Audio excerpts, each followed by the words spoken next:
الحمد لله الحمد لله وحده والصلاة والسلام على من لا نبي بعده وأشهد أن لا إله إلا الله وحده لا شريك له وأشهد أن محمدا عبده ورسوله أرسله بالحق داعيا وبالعدل آمرا وبالجنة مبشرا ومن النار منذرا صلوات الله وسلامه عليه وعلى آله وأصحابه أجمعين. رب اشرح لي صدري ويسر لي أمري واحلل عقدة من لساني يفقهوا قولي. القرآن academy মুতাফাররিকা বিভাগ কর্তৃক আয়োজিত আজকের এই সিরাত অনুষ্ঠানের উপস্থিত সম্মানিত শিক্ষক মণ্ডলী এবং ভবিষ্ঠ ছাত্র বন্ধুরা সবাইকে জানাই আন্তরিক শুভেচ্ছা ও মোবারকবাদ।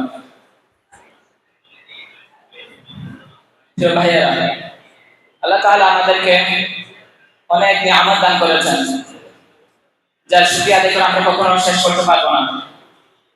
এর মধ্যে অন্যতম একটা নিয়ামত হচ্ছে আল্লাহ তাআলা আমাদেরকে এমন একজন রাসূল দান করেছেন, এমন একজন নবী দান করেছেন যার জীবনের শুরু থেকে শেষ পর্যন্ত কোনো একটি বিন্দুমাত্র দাগ নেই, কোনো বিন্দুমাত্র ত্রুটি নেই।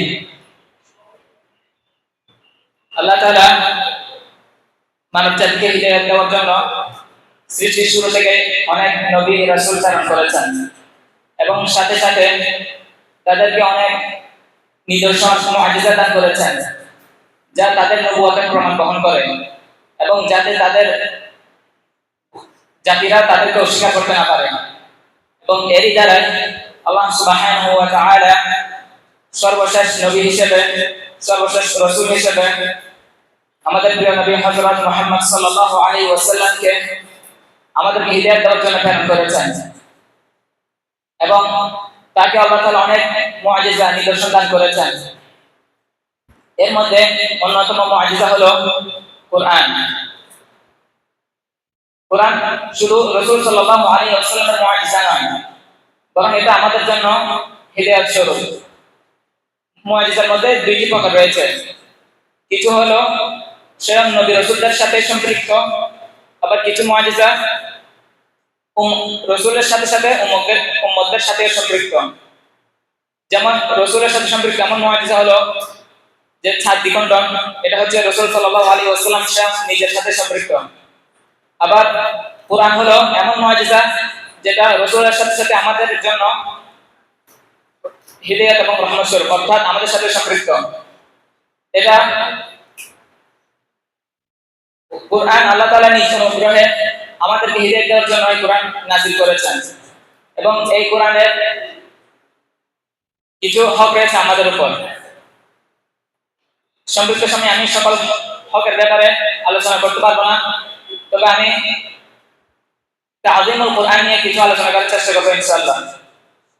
এবং আমি বলছি না এই হকগুলো আমি যথাযথভাবে পালন করি, তবে আমি আশা করি আমি বলার মাধ্যমে আল্লাহ সুবহানাহু ওয়া তাআলা আমাকেও সেই হকগুলো যথাযথভাবে পালন করার তৌফিক দান করবেন।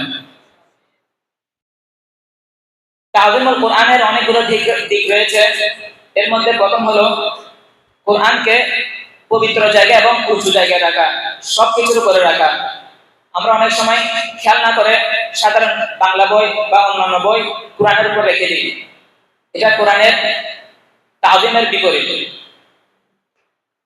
দ্বিতীয় হক হলো কোরআনকে অপবিত্র অবস্থায় স্পর্শ না করা, এবং আল্লাহ তাআলা বলেন লা ইয়ামাসসুহু ইল্লাল মুতাহহারুন, অর্থাৎ অপবিত্ররা কোরআন স্পর্শ করবে না। আমরা অনেক সময় কোরআন তেলাওয়াত করতে করতে ওযু ছুটে গেলে অলসতা করে আমরা ওযু না বানিয়ে অন্য কোনো জিনিস দ্বারা কোরআন স্পর্শ করার চেষ্টা করি, তো পৃষ্ঠা উল্টাই অথবা কোরআন বন্ধ করি। এই ক্ষেত্রে কি হয়, অনেক সময় আমাদের হাতও লেগে যায় কোরআনের সাথে। এটাই কিন্তু আমরা কোরআনের অবমাননা করার সমান হয়ে যায়। এর পরবর্তী হক হলো কোরআন তাদাব্বুরের সাথে তিলাওয়াত করা, অর্থাৎ অর্থ বুঝে তিলাওয়াত করা। আমরা অনেক সময় কোরআন তেলাওয়াত করি, সাথে সাথে অন্য কোনো কাজ করি, আবার অন্য কোনো কাজ না করলেও মনোযোগ দিয়ে কোরআন তেলাওয়াত করি না। মুখ দিয়ে আসতে থাকি, আমরা পড়তে থাকি, আমাদের কোনো মনোযোগ থাকে না। অথচ পৃথিবীর মধ্যে এমন কোনো বই নেই যেটা আমরা না বুঝে পড়ি না কোরআন ছাড়া। তাই আমাদেরকে খেয়াল রাখতে হবে, কোরআন তিলাওয়াতের সময় আমাদেরকে সর্বোচ্চ সতর্কতার সহিত কোরআন তিলাওয়াত করতে হবে। আল্লাহ সুবহানাহু ওয়া তাআলা তিনি নিজ অনুগ্রহে তার প্রিয় হাবিব মুহাম্মদ সাল্লাল্লাহু আলাইহি ওয়াসাল্লামের উপর আমাদেরকে হিদায়াত দেওয়ার জন্য এই কোরআন নাযিল করেছেন। তাই আমরা যদি কোরআন না বুঝি, কোরআনে কি বলছে সেটা যদি না বুঝি, তাহলে আমরা ওই অনুযায়ী জীবনযাপন করতে পারবো না। তাই আমাদের খেয়াল রাখতে হবে, কোরআন তেলাওয়াত করার সময় আমি যতটুকু বুঝি, কোরআন অর্থ না বুঝলেও আমার খেয়াল রাখতে হবে আমি কোরআন তেলাওয়াত করছি, অর্থাৎ পরিপূর্ণ মনোযোগের সাথে কোরআন তেলাওয়াত করতে হবে। এবং খেয়াল রাখতে হবে আমার মতো একজন নগণ্য বান্দা মহান রব্বুল আলামিনের কালাম তেলাওয়াত করছেন, এটা কত বড় শুকরিয়ার বিষয় আমি বলে শেষ করতে পারবো না। অনেকে কোরআন তেলাওয়াত করতে পারছে না, আল্লাহ তাআলা তিনি নিজ অনুগ্রহে আমাকে তার কালাম তিলাওয়াত করার তৌফিক দিয়েছেন। তো আমি যদি এটা গুরুত্বের সাথে তেলাওয়াত না করি, তাহলে তো আল্লাহ নারাজ হয়ে যাবেন। তাই আমাদের খেয়াল রাখতে হবে কোরআন বুঝে তেলাওয়াত করা, এবং না বুঝলেও অন্তত পরিপূর্ণ মনোযোগের সাথে কোরআন তেলাওয়াত করা। এরপর চতুর্থ হক হলো কোরআন খোলার আগে কথা না বলা।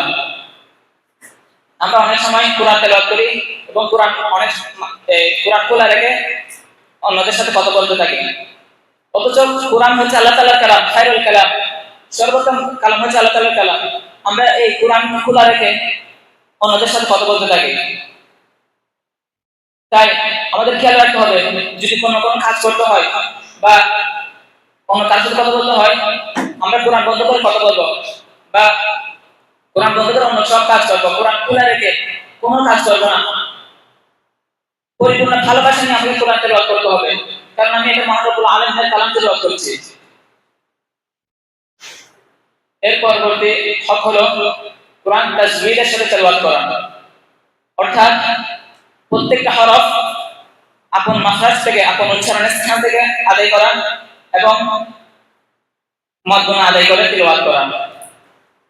আমরা অনেক সময় কোরআন তেলাওয়াত করি, কোনো যথাযথভাবে হরফগুলো উচ্চারণ করি না এবং মদগুনা আদায় করি না।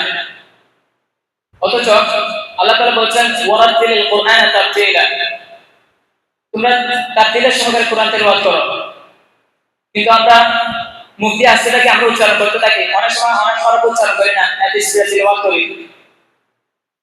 রাসূল সাল্লাল্লাহু আলাইহি ওয়াসাল্লাম নিজেই তিনি তারতিলের সহকারে কোরআন তেলাওয়াত করতেন। তাই আমাদের খেয়াল রাখতে হবে কোরআনের হরফগুলো যথাযথভাবে উচ্চারণ করার চেষ্টা করতে হবে, মদগুনা যথাযথভাবে আদায় করার চেষ্টা করতে হবে। এরপরে শেষ যেটা সেটা হচ্ছে কোরআন হচ্ছে রাসূল সাল্লাল্লাহু আলাইহি ওয়াসাল্লামের একটি পরিপূর্ণ চরিত্র। আল্লাহ তাআলা বলেন ওয়া ইন্নাকা লাআলা খুলুকিন আযীম, এবং আয়েশা রাদিয়াল্লাহু আনহা বলেন কানা খুলুকুহু আল কুরআন, অর্থাৎ রাসূলুল্লাহ সাল্লাল্লাহু আলাইহি ওয়াসাল্লামের চরিত্র হচ্ছে কোরআন। তাই আমাদের কোরআন তেলাওয়াতের সময় খেয়াল রাখতে হবে যে অবশ্যই এখানে রাসূল সাল্লাল্লাহু আলাইহি ওয়াসাল্লামের চরিত্র তুলে ধরেছেন। তাই আমি যতবার তেলাওয়াত করব ততবার আমি যাতে যে কোনো একটা চরিত্র যাতে কোরআন থেকে আমি তুলে আনতে পারি এবং এটা আমার জীবনে বাস্তবায়ন করতে পারি। আমি আর কথা দীর্ঘায়িত করছি না। আল্লাহ তাআলা আমি যা বলেছি আমাকে এবং আপনাদেরকে আমল করার তৌফিক দান করুন। আমিন। আখির দাওয়ানা আলহামদুলিল্লাহি রাব্বিল আলামিন। আসসালামু আলাইকুম ওয়া রাহমাতুল্লাহি ওয়া বারাকাতুহু।